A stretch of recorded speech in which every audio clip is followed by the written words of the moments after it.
제가 6장 요한복음을 다시 보면서 요한복음의 말씀이 제가 그때 한번 강의를 했음에도 불구하고 너무나 새롭고 너무나 은혜롭고 또 이 말씀이 너무나 중요한 거예요. 반복하고 반복해도 또 우리가 알아야 될, 마음에 담아야 될 말씀인 거 이어서 제가 다시 말씀을 이렇게 봅니다. 여러분, 이 요한복음은 영적인 것과 육적인 것을 끊임없이 나눕니다. 끊임없이 나눠요.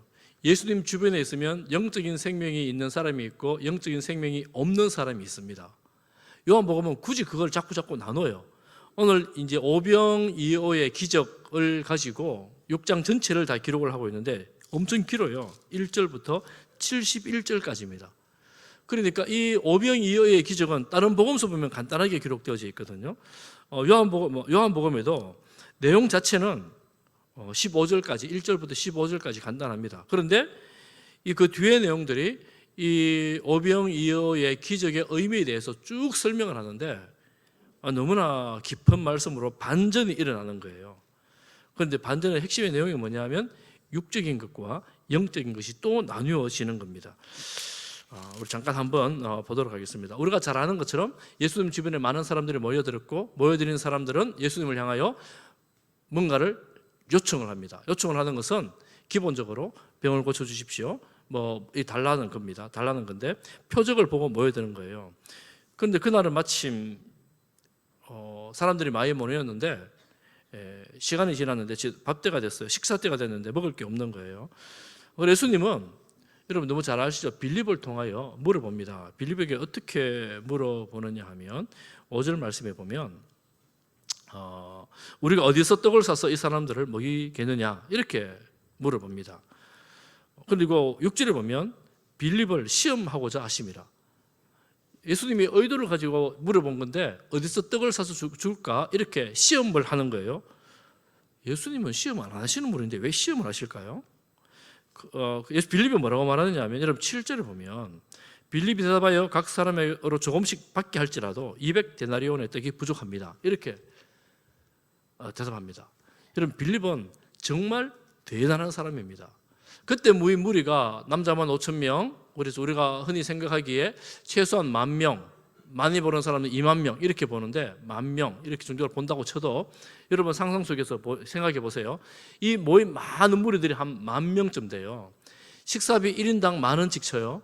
조금씩 받아요. 한 5,000원씩 받았어요. 그리고 나머지 1인당 10,000원 되는 식비에 대해서 10,000명에게 얼마를 거두어가지고 얼마가 되니까 얼마가 부족하겠다. 이거를 딱 보고 직관적으로 예수님께 보고를 딱 하는 거예요. 여러분 이 정도면 이 정도 능력이 있는 사람을 직원으로 쓰는 사장님은 굉장히 편안한 사장님이 될 겁니다. 이 정도 능력이 있는 직원은 예측 가능성, 지속 가능성 이런 걸 가지고 탁월하게 상황을 판단해내고 위기를 모면할 수 있는, 넘길 수 있는 지혜가 있는 사람입니다. 예수님은 그런데 이 빌립을 보면서 시험을 하는 거예요. 왜 무슨 시험일까? 한번 보겠습니다. 그러니까 부족합니다 이렇게 말하니까 지금은 먹일 수 없다는 얘기잖아요. 안드레가 아이가 갖고 오는 오병이어를 들고 예수님께 가져옵니다. 안드레가 예수님이 이 오병이어 가지고 다 먹일 거라고 생각조차 하지 못합니다. 이 많은 사람에게 얼마나 되게 사옵나이까? 이거 얼마 안 되는데 예수님이라도 드세요. 한 이 정도예요. 이 많은 사람 다 먹일 기대 생각조차 하지 못하고 떡을 가져옵니다. 그런데 예수님은 이 사람들 다 앉혀놓고 축사하시고 떡과 물고기를 나눠주는데 여러분 아는 것처럼 남긴 것만 배불리 먹고 남긴 것만 12바구니를 거두었습니다. 이때 우리가 예수님을 어떻게 생각할 수 있겠습니까? 빌립은 세상적인 방식으로 이 문제를 해결하려고 했는데 예수님은 초월적인 방식으로 이 문제를 해결하십니다. 이게 이제 예수님입니다. 이렇게 일하시는 분이 예수님이십니다. 항상 그렇게 하지는 않습니다. 오병이어 기적을 항상 베풀지는 않거든요.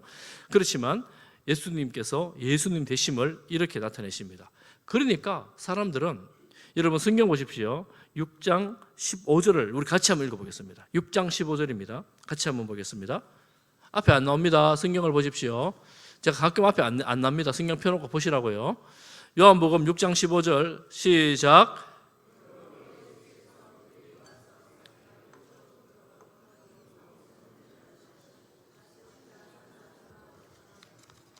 여러분, 이게 세상 방식이에요. 내가 이 예수님 곁에 있으면 더 이상 일하지 않고 배불리 먹겠구나. 임금으로 삼으려고 하는 거예요. 예수님이 우리의 진정한 메시아 그리스도구나. 그들이 생각했던 메시아는 바로 그런 사람입니다. 우리에게 배불리 먹여주는 사람. 그런데 예수님은 그 임금 삼으려는 무리들의 요청을 거절하고 홀로 산으로 가버립니다. 이제 산으로 가신 것은 기도하러 가신 거거든요. 그러니까 우리가 이 예수님의 삶에서 큰 교훈 한 가지가 있는데, 우리는 늘 이 세상의 요구, 우리가 뭐 광고에 보는 것처럼 부자 되세요, 내가 경제를 책임지겠습니다, 혹은 내가 이 세상을 여러분들을 잘 먹여 살려주겠습니다, 심지어는 매달 모든 백성에게 돈을 드리겠습니다. 돈 어디서 생기는데요? 어떻게든 드리겠습니다. 어쨌거나 먹이겠습니다. 돈을 드리겠습니다. 부자 되게 해주겠습니다. 잘 살게 해주겠습니다. 이게 세상의 구호입니다. 세상의 구호인데 저도 그래요. 저 돈 어디서 나오지? 그러면 물어지. 뭐 저 주면 안 될 것 같은데? 그러면 너는 받지 마라. 다 주는데 내가 왜 안 받아? 나도 받을래. 여러분, 그렇지 않아요? 다 주는데 왜 안 받아요? 받아야지. 이게 사람의 마음인 거잖아요. 그런데 예수님은 이런 세상의 기대에 부응하지 않습니다. 사람들은 세상의 방식을 추구하고 세상적으로 살라라고 계속해서 말합니다. 정치가들도 경제들도 말합니다. 자본주의가 뭐냐? 자본주의는 돈을 쓰지 않으면 돌아가지 않는 구조예요. 그러니 빚을 내서라서 돈을 쓰라고 계속 부추기는 게 여러분 자본주의 사회입니다. 제가 자본주의를 비난하는 건 아니에요. 저는 자본주의를 비난하는 사람은 아닙니다. 그렇지만 돈을 계속 쓰도록 만들어야 되고, 써야지 돈이 돌고 돌아서 세상이 돌아가는 게 이 사회입니다. 세상에서는 이렇게 요구하고 이렇게 배불리 잘 먹으면 좋겠다라고 말하는데, 예수님은 싫다라고 거절하시고 혼자 기도하러 가시는 거예요. 여러분, 이런 세상의 욕구와 욕망과 욕심을 이겨내는 방식은 기도입니다. 하나님께로 나아가서 하나님과 독대하고 만나는 거예요. 우리가 세상을 이길 수 있는 힘이 어디에서 나오는가? 하나님을 만나서 하나님 은혜를 경험하고 하나님께서 너 괜찮다, 내가 너를 사랑한다, 내가 너를 책임지겠다라는 하나님의 그 은혜와 하나님의 그 뜻이 내 마음속에 확신이 있을 때 세상을 두려워하지 않고 세상과 맞설 수 있는 힘과 용기가 생겨납니다. 예수님 그리고 떠나갔습니다. 바다를 건너갔어요, 제자들과 함께. 그러니까 예수님을 왕으로 세우겠다는 사람들이 예수님을 찾아서 바다 건너까지 찾아옵니다. 예수님 그들을 보자마자 하는 말씀이 뭐냐면, 너희들이 나를 찾은 까닭은 배불리 먹었기 때문이다, 이렇게 말하는 거예요. 배불리 먹었기 때문이다. 그러면서 하시는 말씀이 뭐라고 말씀하시냐면, 너희들이 육신의 배를 채우는 그런 일이 아니라 하나님의 일을 해야 된다. 하나님의 일을. 이렇게 예수님 바다를 건너 찾아온 사람들에게 벌려 말하는 것도 아니고 직접적으로 말씀하십니다. 영생을 위해서 일해라. 썩을 양식을 위해서, 이렇게 밥 먹는 이것을 위해서 일하는 것이 아니라 썩을 양식을 위해서 일하지 말고 영생을 위해서 일해라, 이렇게 말합니다. 그러면 이 백성들이 질문을 하죠. 그러면 하나님의 일이 무엇입니까? 여러분, 하나님의 일이 무엇일까요? 하나님의 일이 무엇일까요? 성경 29절 그들이 묻습니다. 28절에 우리가 어떻게 하여야 하나님의 일을 하오리까? 29절을 여러분 성경 보세요. 같이 보겠습니다. 하나님의 일이 뭔지 같이 봅니다. 시작. 예수께서 대답하여 이르시되 하나님께서 보내신 일을 믿는 것이 하나님의 일이니라. 하나님의 일이 뭐예요? 예수께서 보내신, 하나님이 보내신 이가 누구예요? 예수님. 하나님의 일은 예수님을 믿는 것입니다. 할렐루야. 우리가 일을 많이 해야 되고 일을 잘해야 되고 일을 해야 된다 그러는데, 가장 중요한 일은 무엇입니까? 예수님을 믿는 것입니다. 예수님을 잘 믿는 게 우리 인생의 가장 중요한 하나님의 일입니다. 아멘. 여러분, 교회 안에서 예수님을 잘 믿지 않으면서 하나님의 일을 해야지라고 하는 사람들이 혹 있어요. 그런 분들에게 가장 먼저 해야 될 일은 하나님을 잘 믿는 것입니다. 이렇게 말해줘야 되겠죠. 그렇게 가르쳐줘야 되겠죠. 이게 가장 중요합니다. 하나님을 믿는 것. 사람들은 선을 행해야 된다. 사람들은 교회가 이런 일을 해야 된다. 저런 일을 해야 된다고 많은 말을 합니다. 해야 됩니다. 구제도 해야 되고 봉사도 해야 되고 해야 되는데 가장 중요한 일은 그걸 하는 이유가 뭐냐면 하나님을, 예수님을 믿도록 하기 위한 것이 하나님의 일입니다. 그래 하나님 일하는 게 그렇게 중요하죠. 하나님의 일, 예수님을 잘 믿는 사람들이 교회에서 믿음이 좋은 사람들, 일 잘하는 사람도 중요하지만 더 중요한 것은 하나님을 잘 믿는 사람들이 교회에서 앞장서서 그야말로 교회 봉사를 하는 것이 얼마나 중요합니까? 그게 너무나 중요한 거죠. 그러니까 이 사람들이 뭐라 그럽니까? 이 무리들이 그러면 하나님이 일해야 된다면 당신이 메시아란 말인가? 그럼 우리에게 표적을 좀 보여달라 이렇게 말합니다. 표적을 보여달라고 말하는데 이들이 방금 무슨 표적을 봤습니까? 오병이어로 그들이 배불리 먹었습니다. 그런데 또 표적을 달래요. 모세가 광야에서 우리 조상들에게 준 것처럼 우리에게도 표적을 달라는 겁니다. 그런데 예수님은 그 모세가 준 게 아니고 하나님이 준 거라고 그들을 정정해 주시죠. 정정하면서 떡 달라 그러는 그들에게 35절 말씀에 우리 35절도 같이 한번 읽어보겠습니다. 35절 성경 보세요. 시작. 예수께서 이르시되 나는 생명의 떡이니 내게 오는 자는 결코 줄이지 아니할 터이요 나를 믿는 자는 영원히 목마르지 아니하리라. 36절을 보면 내가 너희에게 이르기를 너희는 나를 보고도 믿지 아니하는도다. 모세처럼 이런 걸 달라 그러는 그들에게 내가 그 생명의 떡이다 이렇게 말씀하시는 거예요. 내가 생명의 떡이다. 그런데 너희들이 생명의 떡을 보고도 뭐라고 말씀하세요? 믿지 아니하는도다. 그러니까 요한복음 6장에서는 믿는다는 말과 먹는다는 말이 거의 같은 의미로 사용되고 있습니다. 예수님이 생명의 떡이니까 예수님을 먹어야 되는 거예요. 그건 예수님을 믿는 것입니다. 그러니까 이 사람들이 도저히 이해하기가 힘들죠. 무슨 말인지 잘 모릅니다. 예수님 떡이라고 먹으라고 믿으라고 뭐 어쩌란 말이냐. 여러분 우리가 요한복음을 보면서 이해할 수 있지만 우리는 성찬식을 알기 때문에 이해할 수 있지만 그 당시에 사람들이 이 말씀을 듣는다고 할 때 정말 어려운 말씀이에요. 도무지 이해할 수 없는 그런 말씀입니다. 그때 예수님께서 하시는 말씀, 누가 이거 믿을 수 있단 말이냐? 그러면 누가 그 생명의 떡을 예수님 보고 믿을 수 있단 말이냐? 39절, 40절 또 같이 읽어보겠습니다. 39절 시작. 나를 보내신 이의 뜻은 내게 주신 자 중에 내가 하나도 잃어버리지 아니하고 마지막 날에 다시 살리는 이것이니라. 40절 내 아버지의 뜻은 아들을 보고 믿는 자마다 영생을 얻는 이것이니 마지막 날에 내가 이를 다시 살리리라. 예수님께서 다시 살리는 순간은 마지막 날입니다. 그런데 어떻게 누구를 살려요? 아들을 보고 믿는 자. 누가 아들을 보고 믿습니까? 아버지께서 보내는 자. 그러니까 예수님을 보고 믿는 사람은 누구냐면 하나님이 이들에게 믿음을 주셔가지고 이 믿음을 가진 사람, 이 예수님을 믿는 사람이에요. 이 본문대로 그대로 말하면 우리가 가진 이 믿음은 내가 가진 것이 아닙니다. 누가 준 거예요? 하나님이 주신 거예요. 하나님이 예수님을 믿도록 보내신 거예요. 오늘 우리가 가진 믿음이 바로 그것입니다. 무슨 소리야? 내가 믿은 거지. 내가 아니면 내가 하는 거지. 예수님은 아버지께서 내게 보내는 그를 다 살리겠다 이렇게 말씀하십니다. 그런데 아버지께서 보내시잖아요. 하나님이 하시는 것입니다. 또 뒤에 가면 반전이 있어요.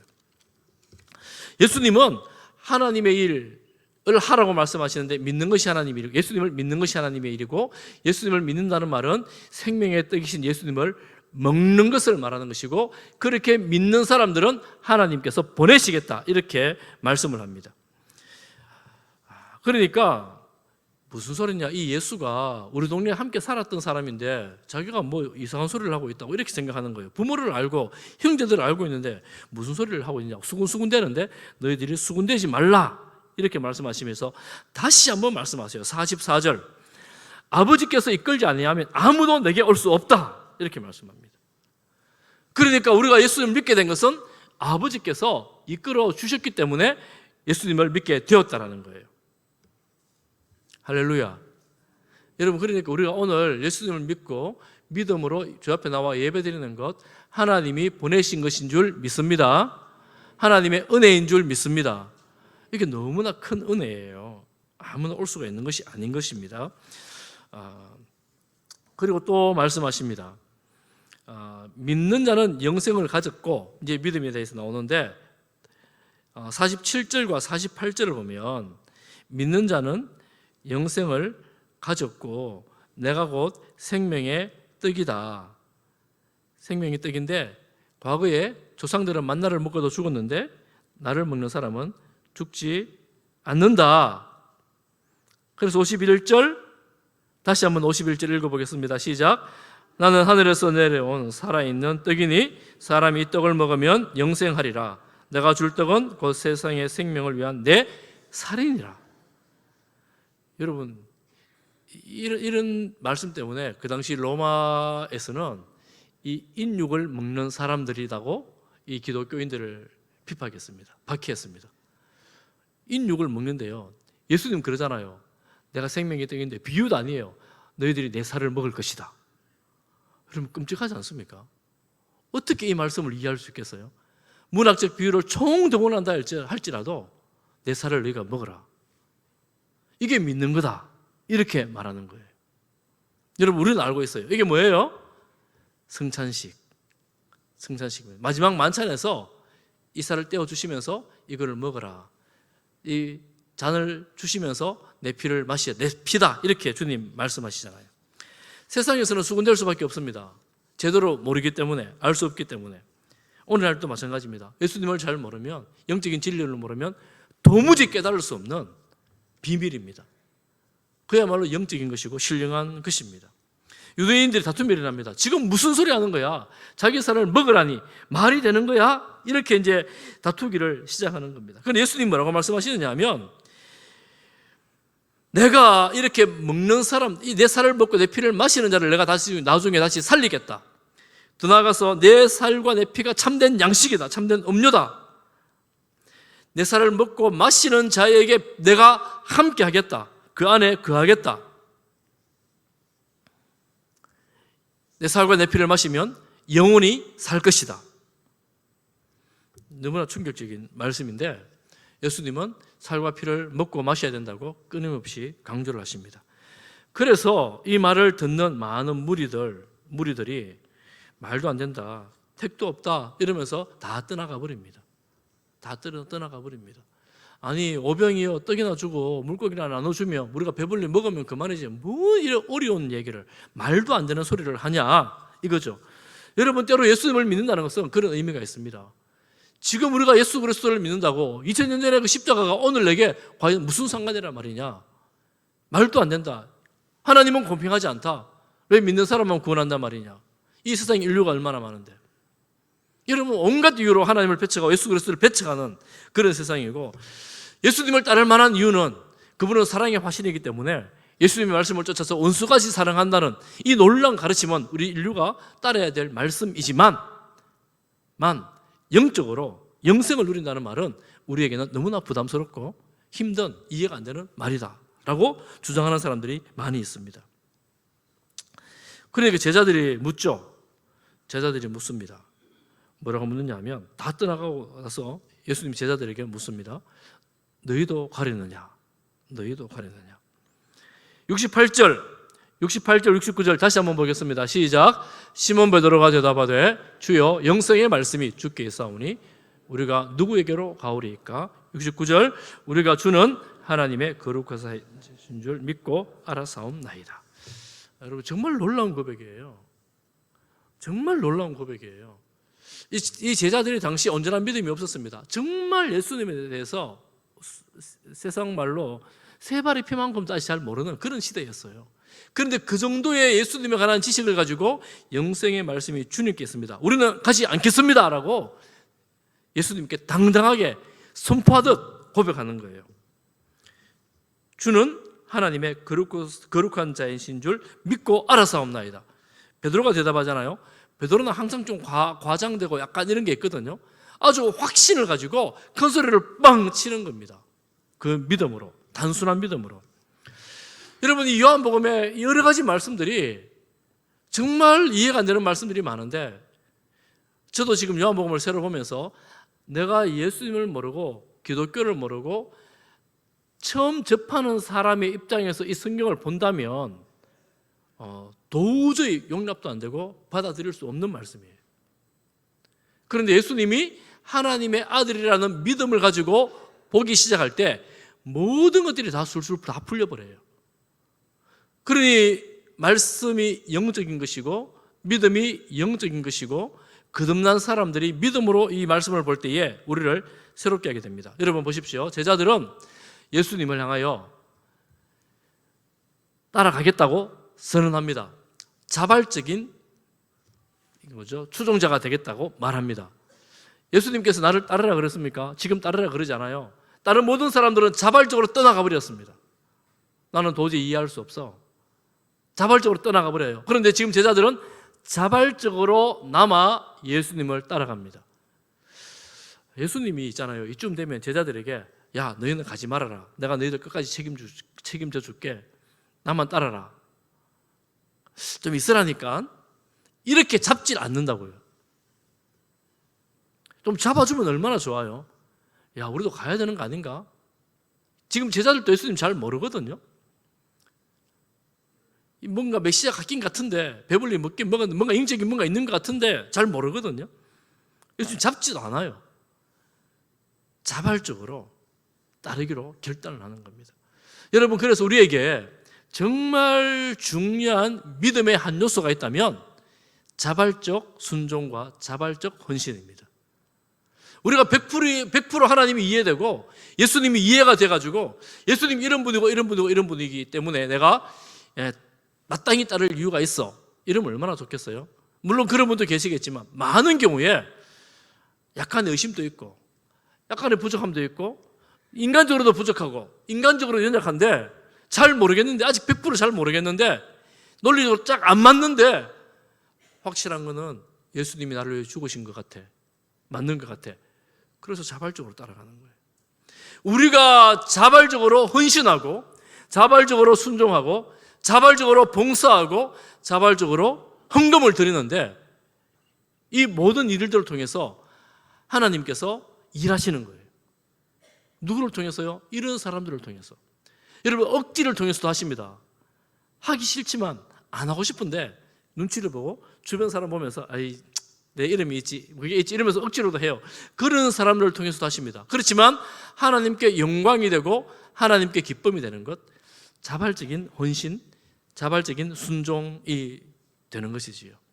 저는 우리가 이 요한복음 6장의 오병이어 기적을 보면서 주님께서 우리를 얼마나 사랑하셔서 당신의 생명을 주시고 살과 피를 다 찢어주시는데 우리가 그 사랑을 받아서 그 사랑이 너무 좋아서 정말 전심으로 우리 마음을 다해서 주님 사랑하고 주님의 말씀에 순종하고 주님을 따르며 주님께 충성하는 성도들이 되기를 축복합니다. 여러분 헌신에, 여러분 삶의 봉사에 이 자발성, 사람들이 아니라 주님 바라보면서 주님 앞에 나갈 때 하나님 기뻐하시고 그 일들을 통해서 놀라운 하나님의 일을 이루실 것입니다. 믿고 함께 주님을 따라가는 성도들이 다 됩시다. 우리 함께